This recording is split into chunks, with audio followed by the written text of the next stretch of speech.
I'd like to take this opportunity to welcome Coffee back to the shop. What was I thinking, quitting you? Can you forgive me? Can you ever forgive me? In honor of Coffee, I even bought a new mug, insulated. Oh, and $2 for a whole bunch of clams. Cream and sugar. Coffee. There. All better. It won't happen again, I promise. It is so cold in here that my refrigerator is unplugged and my water is not frozen solid, but it has ice in it. So I'm leaving my refrigerator unplugged for the rest of the winter. When it gets hot, I'll plug it back in. All right, come on. Cook me up something good here.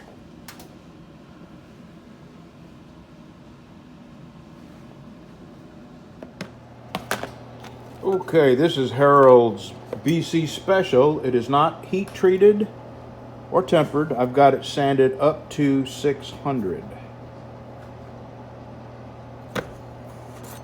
And I'm gonna hold off heat treating it. And honestly, I don't feel like grinding bevels today either. Grinding bevels is really, really messy. You get covered in grit, sanding grit and metal grit, and it itches all day until you take a shower. So this is the giveaway knife. Now this is the one that I tested for hardness yesterday. And now I'm sanding all the tempering, heat treating schmutz off of it. And this is the one that suffered a bunch of decarb. So I have had to go all the way back to 320 to sand the decarb out of it. And I'll tell you, the thing that prevents it from getting this bad is the stainless steel tool wrap. And the only thing that keeps me from using it is so expensive. And basically it's a one-time use thing.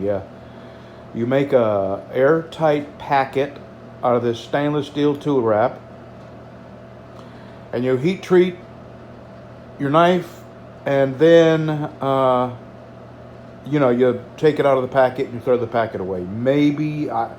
If you use this packet in an electric kiln, you might be able to use it more than once, but exposed directly to flames, you couldn't use it more than once.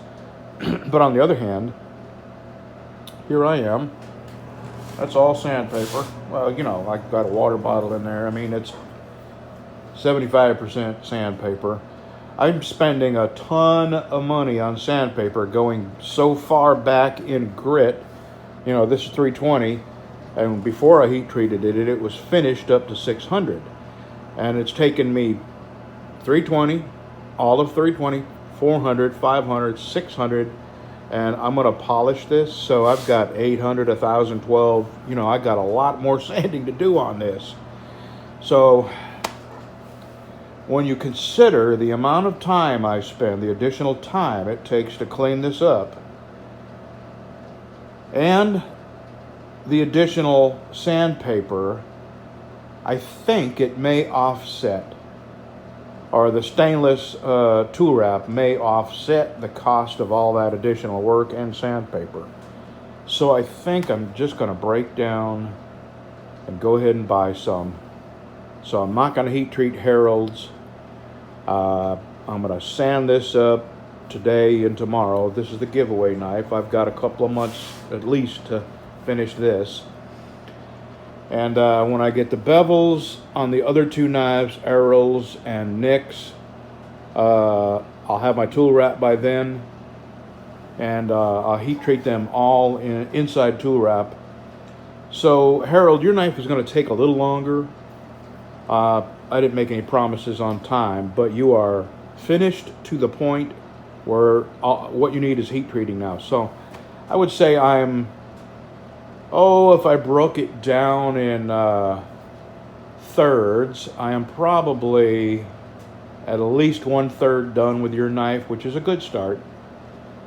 Okay, let me get the sand in. I'm going to sand this all the way back up to 600 today. I'm starting at 320.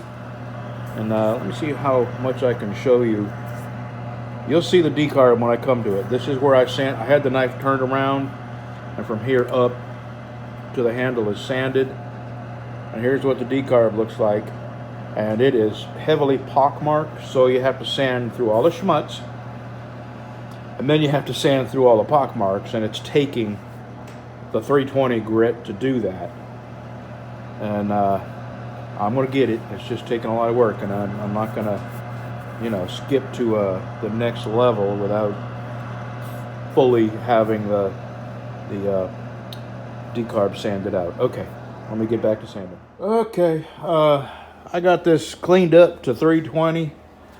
I got my 400 ready, and I only spent a couple hours out here. Earlier this morning, I drove over to Bossier, and I brought Miss Sandra her knife, and then I went to UPS and dropped off a package, and then I went to one of the cheap freight places, and I picked up a couple of small dog blankets for $5 each, fuzzy warm blankets. So my morning was done for. So I came out here and I got Harold's knife sanded up to 600, and it is ready for heat treatment. And then I've got Errol's and Nick's knives down there that need bevels ground. And I had to go. This is the giveaway knife, and it's heat treated and tempered. And I had to go back all the way to 320 to sand out the decarburization marks. And that's all I'm doing today. Tomorrow when I come out here, I'll start with 400. And it's going to be a giveaway knife. And I'm going to polish this up. And it's going to be beautiful, beautiful, beautiful. Anyway, I'm calling it a day. My wife has been, her back went out the other day, and she has been in the chair all day, every day for 3 days now. I think today she is starting to feel a little bit better. And I know how it feels when you're by yourself in the house and you're hurt. So I'm fixing to call it a day here, and I'm going to go sit with my wife. So hurting's not as bad when you're not by yourself. See you tomorrow. Well, coffee is still mad at me. Let's go get a cup. I'm sorry, coffee. I don't know what I was thinking, really. That little fling I had with water, it didn't mean anything. I'm sorry. It'll never happen again. And I'm going to pay a lot more attention to you, I promise. That cat eats better than I do. All right, let's get us a cup and then maybe have a chat. I never did get up to 600 on the giveaway knife. I just got wore out. So I'm working on 600 on this side. And this side is sanded up to 600.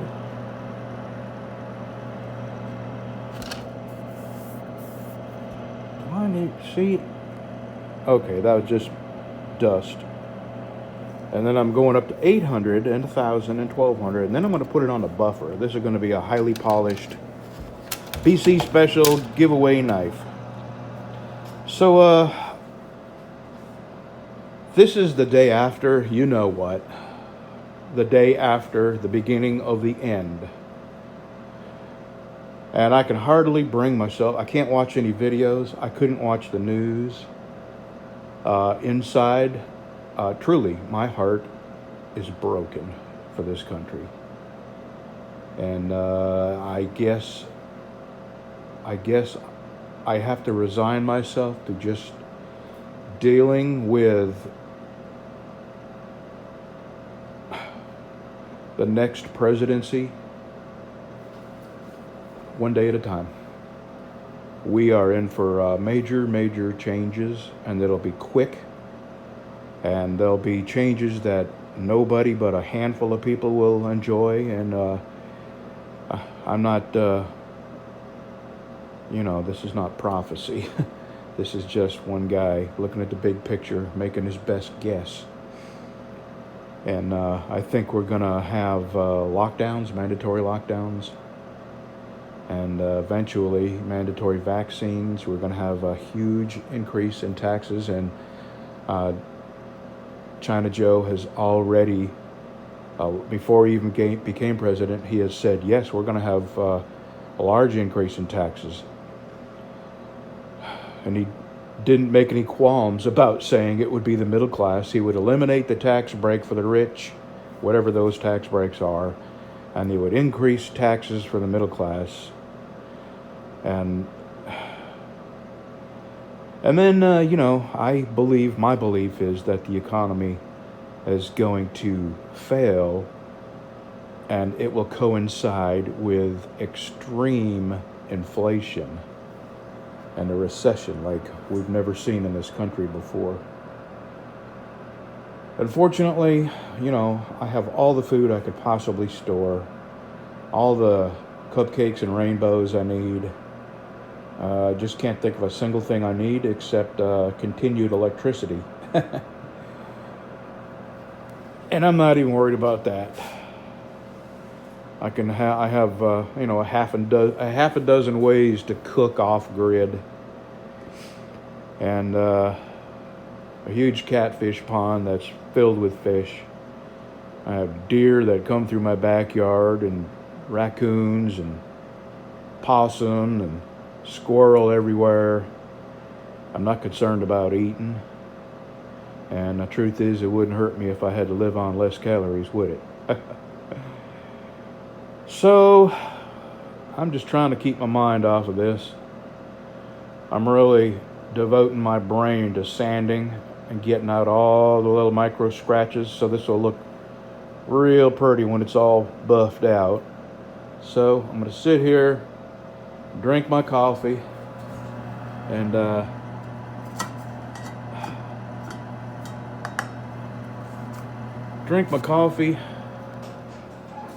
and try not to think too far in the future. Just take one day at a time. It's over. It's over for us. Life as we know it, the country as we've loved it. And now, the people who are of the worst character, demeanor, honor, integrity, ethics, are now in control of the country. All right, let me shut up. My opinion is no more important than the next guy's opinion. And I'm going to drink my coffee and get back to work. All right, what we have here is the giveaway blade, sanded up to 1200. Now, I'm fixing to go put this on a buffer. I'm going to spend probably 30 minutes in there on the buffers. And when I come back, this will look like a mirror. All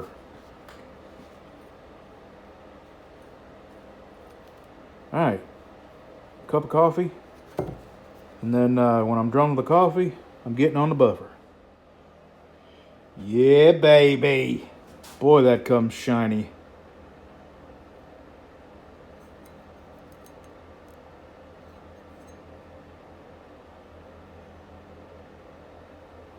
Tell you what, I thought I was going to be able to get these handles on today, and it's already 3 in the afternoon, and I have left my wife alone at home for quite a while, and she's still not feeling good. So I'm going to call it a day. Tomorrow I will get these handles on, epoxied. Tomorrow's Friday, and we're supposed to have bad winter ice, snow, that kind of thing here this weekend. So I may lose electricity. If I lose electricity, I won't be able to do anything out here. But if we don't, I will come out here and get these sanded. When I go home tonight, when I go home in a minute, I'm going to get online and I'm going to order some of that stainless steel tool wrap so I can treat these knives, heat treat and temper them without having to go back to 320 grit. That's a lot of work.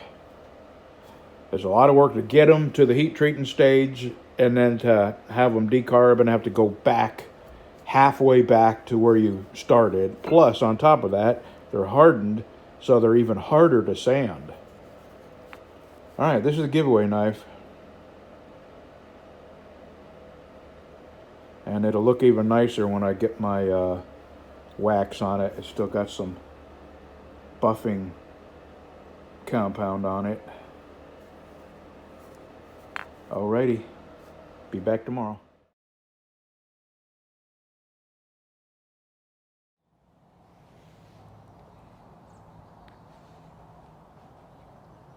Come on, kitty kitty. Come on, it's just me, no dogs. Come on. Come on, kitty kitty.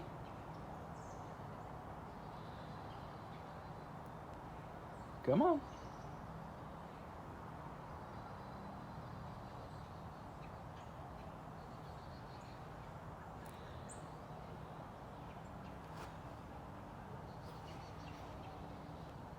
You are in excellent condition for a stray cat that's over 8 years old.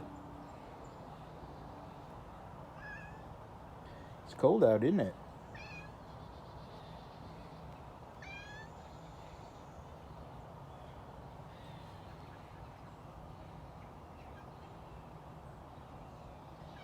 Come on.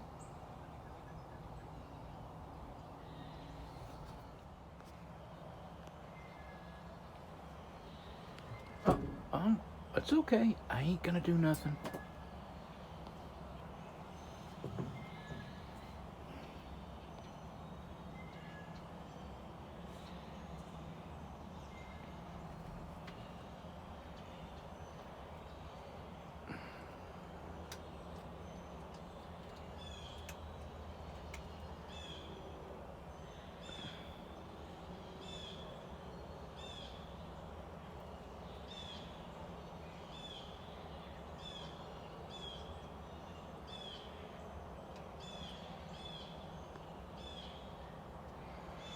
No, I guess this is as close as I'm ever going to be able to get to that cat. When Bev used to come down here and feed the cat before I owned this place, she actually got to touch the cat a couple of times before it went to hissing at her. Oh well, I just feed it till it doesn't show up anymore. See, well, I don't want to I was going to show you some more spalted hackberry that I have. I got about 10 more feet of spalted hackberry that is laying on the ground, but I don't want to move around too fast because this cat will jump down, so I'll have to show you that later.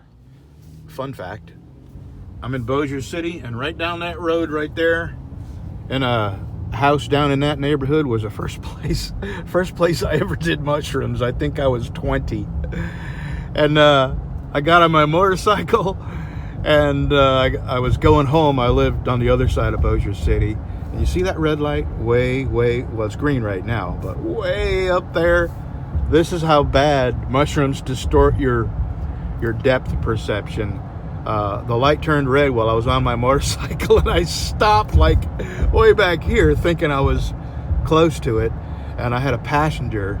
So I asked my passenger how far away from the light I was, or if I was too close, because really, mushrooms really distort your perception of distance. And it turns out I was several hundred feet from the light. Yeah, that was a bad thing. I only did mushrooms twice in my life, and that was the first time, and then I did them another time, and I thought I was going to die, so I never did them again.